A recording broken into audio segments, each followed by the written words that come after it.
எனக்கு எதா இருந்தாலும் சாமிகிட்ட கேட்டால் கொடுப்பார் என்ற நம்பிக்கை உங்களுக்கு முதல்ல வரணும்.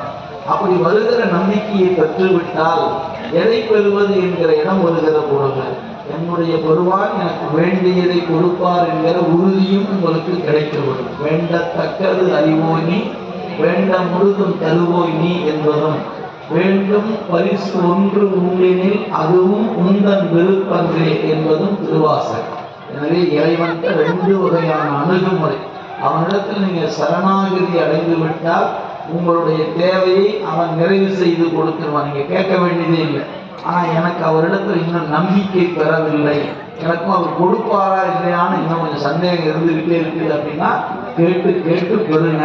அவர் கொடுத்து கொண்டே இருப்பதை நீங்கள் எப்போது உங்களுடைய நெஞ்சத்தில் நீங்கள் உணர்கிறீர்களோ அன்று இனி உன்னிடத்தில் நான் கேட்பதில்லை, நீ கொடுப்பதை வாங்கிக் கொள்கிறேன் என்று நாம் சரணாகதி அடைந்து விடலாம். இதுதான் வழிபாட்டினுடைய அடிப்படையான ஒன்று. இப்பொழுது திருமாங்கல்யத்திற்கு பேருடைய வழிபாடு நடைபெற இருக்கிறது. திருவடி விண்ணப்பத்தோடு வழிபாடு நடைபெறுகிறது.